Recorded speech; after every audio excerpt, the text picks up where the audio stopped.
Do të shkojmë për të diskutuar për këtë ngjarje, do të kemi në lidhje direkte në këtë momente edhe avokaten Elda Hareçari, e cila është nga studio ligjore Tivari, është edhe avokatja mbrojtëse e babait të fëmijëve. Avokate, përshëndetje, faleminderit që jeni në Breaking. Përshëndetje, mirëmbrëma. Aida, cilat janë të rejat më të fundit sa i përket kësaj ngjarje, përveç asaj që ne bëm me dije një ditë më parë nga shërbimi social në Durrës, disa masa që kishte marrë për të mbështetur nënën e fëmijëve edhe me trajnim, por nga ana tjetër edhe mbështetje me ushqime dhe mjete të tjera për të përballuar jetesën me 3 fëmijët e saj. Në fakt, Dafina, kjo është vetëm një gjëra, fëmijët vazhdojnë të jenë në spitalin rajonal të Durrësit, aty ku edhe do duhet të trajtohen për sëmundjen e zgjebës, prej të cilës vuanit prej disa kohësh, ndërkohë që Blerina Basha, 33 vjeçaria, do duhet të riedukohet në një farë mënyre për mënyrën se si ajo duhet të prindërojë. Pra, me pak fjalë, Këshilli Ndërsektorial i mbledhur ditën e djeshme e ka cilësuar Blerina Bashën si një non jo të duhur për të rritur 3 fëmijët e mitur. Meqense kemi edhe avokaten, edhe unë jam kurioze se çfarë po ndodh edhe me babain e fëmijëve. Janë të vërteta dhe gjitha akuzat që Blerina Basha ngrinte, pra është e vërtet që pjesa financiare që ky fundit i jepte Blerina Bashës për fëmijët ishte vetëm 180.000 lekë dhe ajo konsideronte të vjetra dhe konsideronte si të pamjaftueshme për të mbajtur fëmijën e saj. Pavarësisht Dafina se kategorikisht të jetosh në kushte të tilla nuk është normale, sado në vështirësi ekonomike të jesh. Zonja avokate, zonja Hareçari, ju keni klient tashmë babain e 3 fëmijëve? Babai 3 fëmijëve ka qenë klient i studios që në kërkesën për zgjidhje të martesës, zgjidhje e martesës është cila është bërë në vitin 2021, dhe ndodhur në këtë situatë, babai është drejtuar sërish studios tonë për të përfaqësuar në lidhje me marrjen e kujdesarisë së fëmijëve. Pra pikërisht nga studioja juaj është realizuar përmes studios tuaj, ju keni mbuluar dhe në ato kohë në vitin 2021 zgjidhjen e martesës së 2 bashkëshortëve. Që nga ajo kohë, sa i ka përmbushur klienti juaj detyrimet financiare për ushqim, për të mbështetur 3 fëmijët e tij të mitur? Në bazë të vendimit të zgjidhjes së martesës, ku paditës ka qenë vetë personi që unë përfaqësoj, zoti Denis Hajmeraj, është kërkuar gjykatës zgjidhja e martesës pa përcaktuar fajësinë, dhe lënia për rritje dhe edukim të 3 fëmijëve nënës dhe detyrimin e tij të paguajë një pension ushqimor, shumë e cila nuk është caktuar nga Denis Hajmeraj, por është marrë në konsiderat nga gjykata me psikologët që janë caktuar në lidhje me rastin dhe është vendosur 60.000 lekë të vjetra për secilin fëmijë, në total 180.000 lekë. Pagesë të cilën Denis Hajmeraj, klienti që unë përfaqësoj, ka paguar rregullisht çdo muaj. Madje për një kohë pothuajse 10 muaj deri në qershor të vitit 2025, të 3 fëmijët kanë jetuar në Itali bashkë me babain dhe gjyshen e tyre, ku janë regjistruar dhe në shkollë në shtetin italian. 5 muaj ka jetuar me ta edhe nëna, Blerina, dhe 5 muaj. Pra janë rikthyer bashkëtesës pavarësisht se vite më parë kishin zgjidhur martesën e tyre?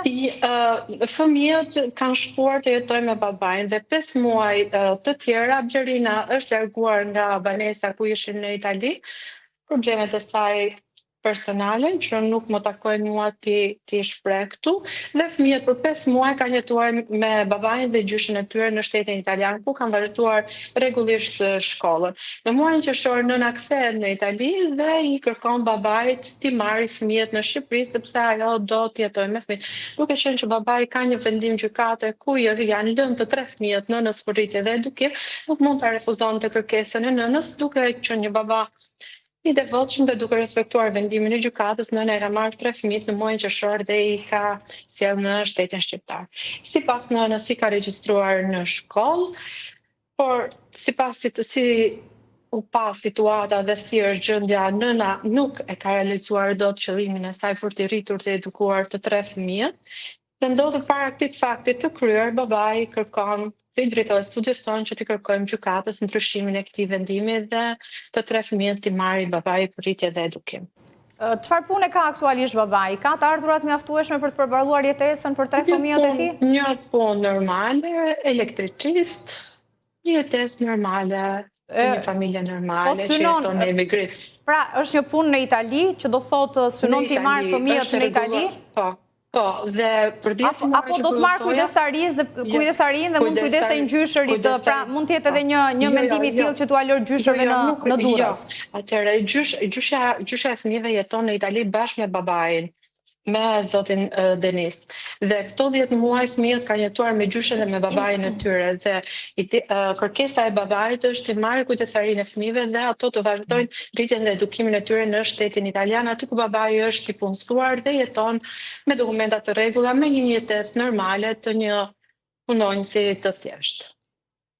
Po, Aida, në lidhje me videon që ka qarkulluar, mënyrën se si ish Vjera ka hyrë në shtëpi, sa akses ka pasur, si e ke përcjell?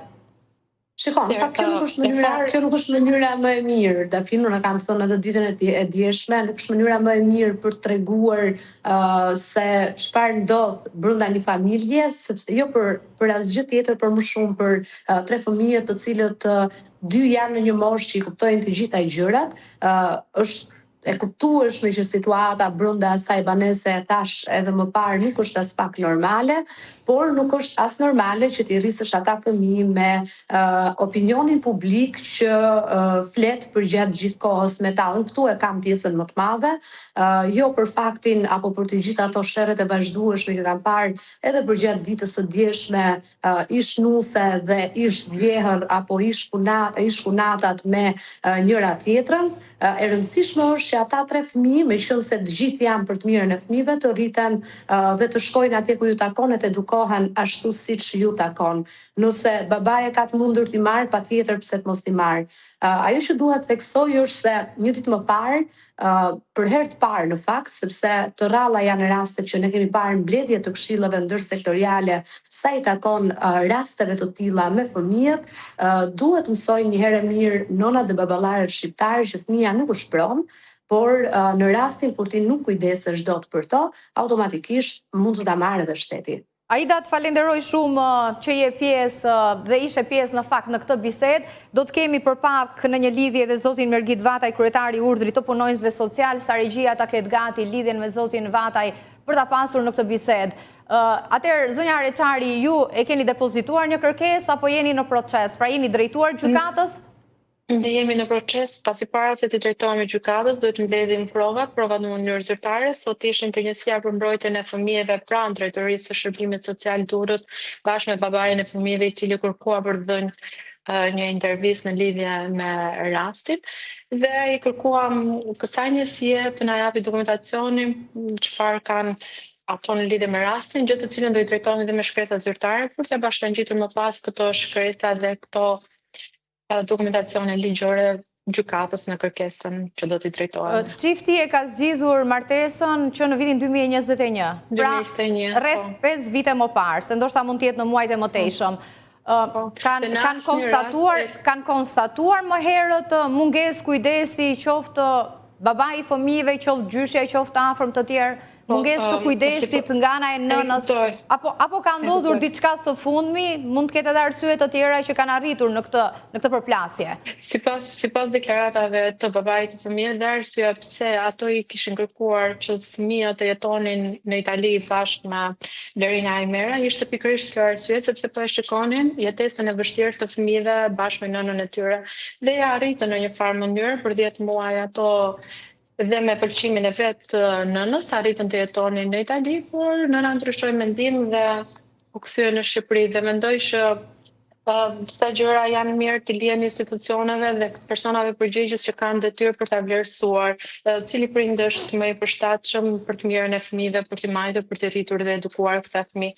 Jam shumë dakord që ajo është nën dhe por në këtë rast jemi para një fakti të kryer, i pam kushtet në të cilat fëmijët jetonin dhe nuk është normale që në këto kohë 3 fëmijë minorant të jetojnë në atë gjendje. Për mua si avokate, për më tepër si nën, ishte një pamje shumë e rëndë. Dhe duke qenë që kemi një baba të devotshëm, një baba i devotshëm thoni ju, por ndërkohë si është sa i përket dëshmisë së penalitetit? Është me Dëshmi të pastër penaliteti? Ka qarkulluar një informacion që ka qenë i dënuar në Itali, që është liruar para pak kohësh, është e vërtet kjo?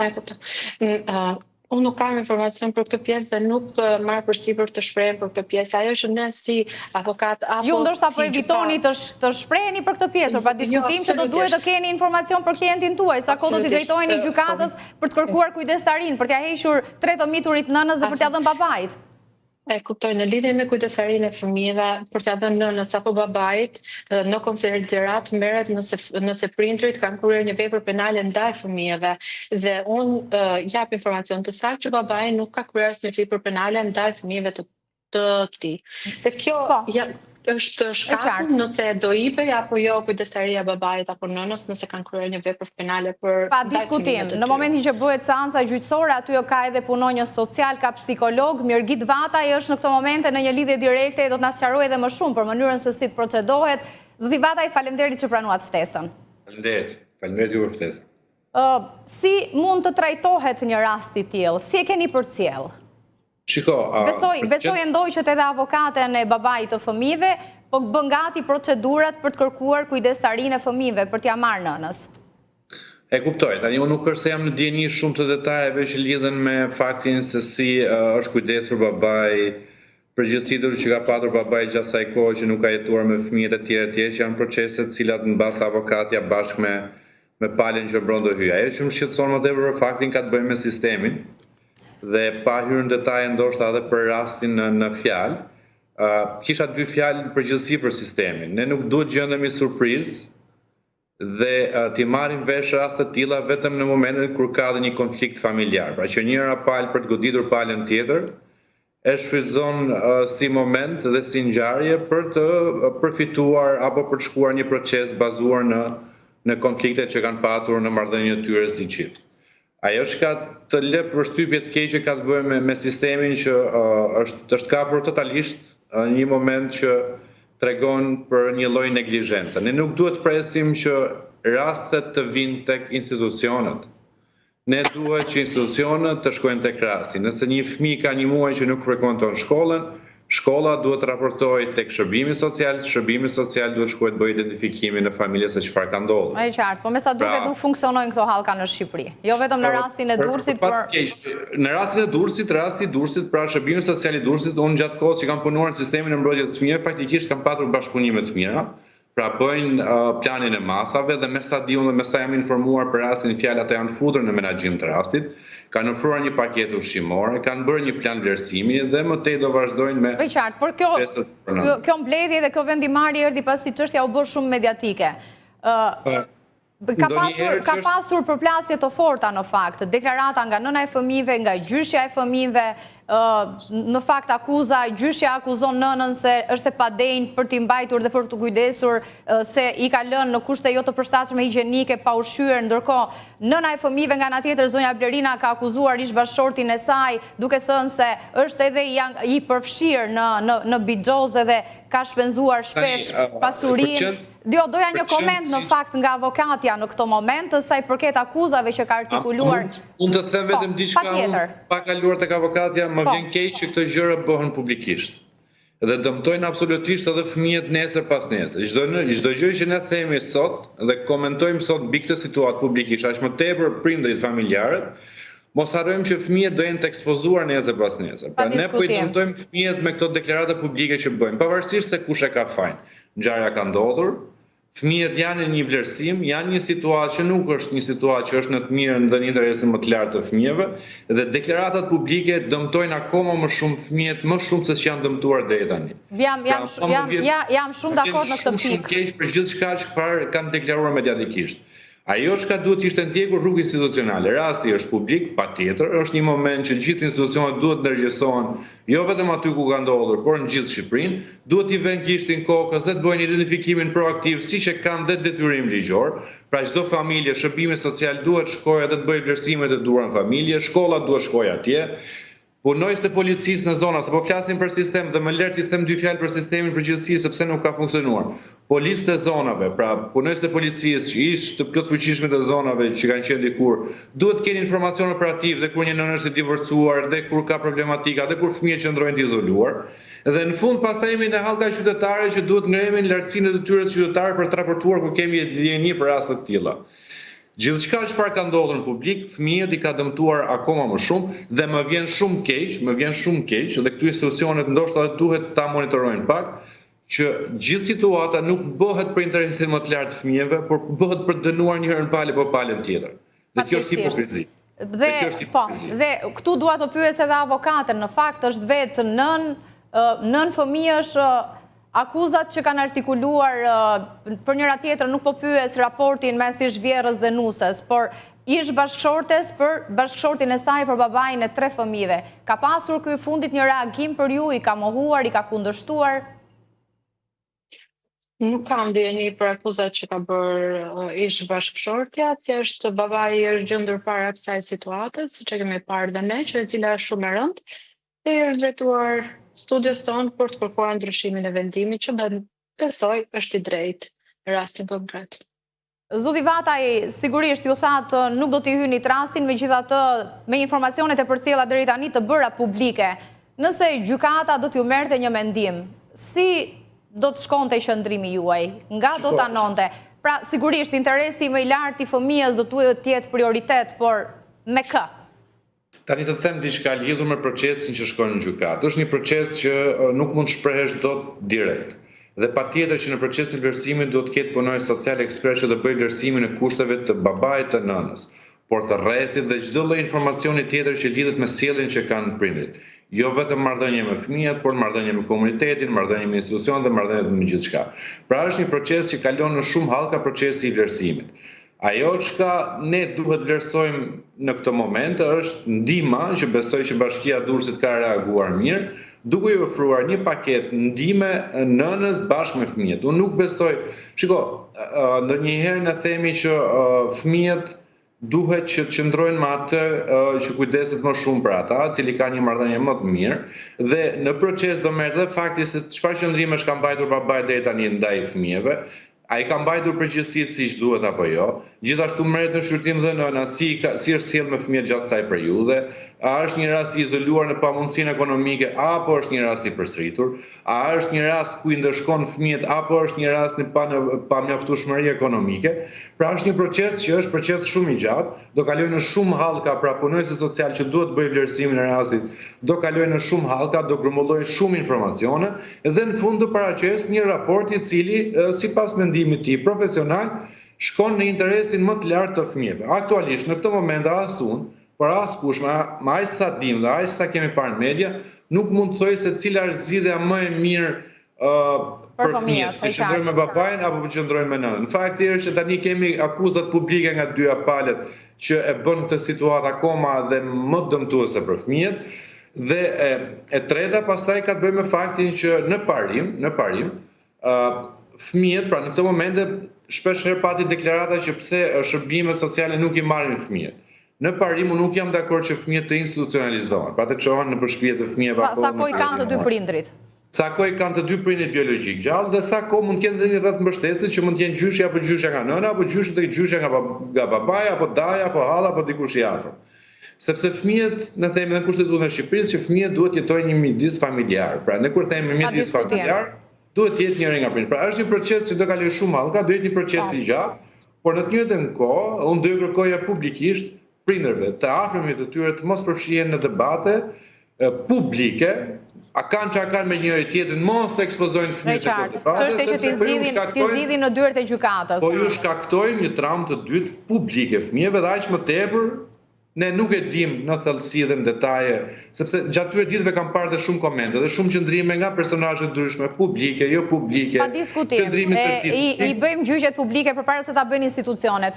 Zonja Reçari, çfarë moshe kanë fëmijët edhe nisur nga dispozitat ligjore? Mund të pyetet, të konsiderohet opinionin ndonjërit prej tyre se me kë prind do të rri, pra e kanë kapërcyer pragun e moshës? I njoh fëmijën, po, i djalit mundet të merret me mendimi i djalit. Pra djali më i rritur sa vjeç është aktualisht? Samin, po. Është i ka mbushur 10 vjeç për të pyetur nga gjykata, është dhe djali i dytë i cili mund të pyetet nga gjykata, ndërsa vajza është e vogël për të marrë mendimin e saj nga gjykata. Por gjithsesi është eksperti që e vlerëson. Unë doja të ndalesha pak tek rasti. Ne kemi parë rastin, është një rast komplet, ne pam kushtet në cilat jetonin ato 3 fëmijë të vetëm. Si mundet 3 minorën të jetojnë vetëm? E kuptoj, nuk ve fare përgjegjësinë nënën. Janë institucionet ato që do merren për t'i dhënë përgjegjësi penale apo jo nënës. Ne kemi parë rastin, ne kemi parë situatën, ndodhen para një fakti të kryer dhe ne akoma dyshojmë. Jo, po nëna ndoshta e man, ju dha mundësia nënës, nuk kjo ishte situata, pamjet po japin, kjo ishte situata, në këtë mënyrë nëna arriti t'i rrisë dhe t'i edukoj këto fëmijë. Është nënë, e kuptoj.